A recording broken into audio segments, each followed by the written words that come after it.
لیکن اگر آپ یہ سمجھتے ہیں کہ پرانے زمانے کی طرح تشریح کی ضرورت نہیں، نئے زمانے میں انٹرنیٹ پر 2 لفظ لکھ دیں گے، اس سے متعلق 6-7 آرٹیکل نکل آئیں گے، اب علماء کی کیا ضرورت ہے؟ آرٹیکل لکھ دیے گئے سامنے موجود ہیں۔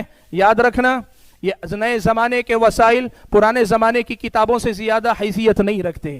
اہل علم ایک بات کہا کرتے تھے، من کان شیخہ کتابہ فخطئہ کان اکثر من صوابہ، جس کا استاذ کتاب ہو، استاذ عالم نہ ہو، اس کا استاذ کتاب ہو، اس آدمی کی غلطیاں اس کی درستگی سے زیادہ ہوتی ہیں۔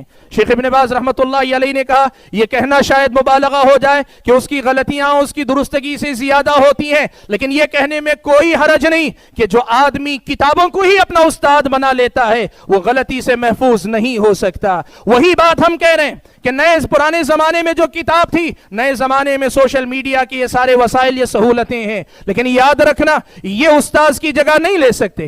امام شافعی رحمت اللہ علیہ ایک بات کہا کرتے تھے کہ لا تأخذ العلم عن الصحفی ولا القرآن عن المصحفی، کہتے تھے علم حدیث جو آدمی کتاب دیکھ کر حدیث بیان کر دیتا ہے اس سے مت لو، الا ہی کہ وہ آدمی حدیث کو اپنے استاد سے سن کر لیا ہو۔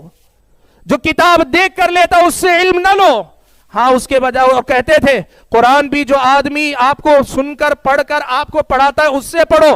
قرآن مصحف لے کر اگر کوئی آدمی پڑھ کر ماہر بن گیا ہے اس سے قرآن نہ سیکھا کرو، یہ امام شافعی رحمت اللہ علیہ کہا کرتے تھے۔ میرے بھائیو، نئے زمانے کے فتنوں میں ایک بڑا فتنہ یہ بھی ہے کہ سوشل میڈیا کے ذریعے بہت سارے لوگوں نے یہ بات لوگوں کو سمجھانے کی کوشش کی ہے کہ اب وسائل کے آ جانے کے بعد علماء کی ضرورت نہیں۔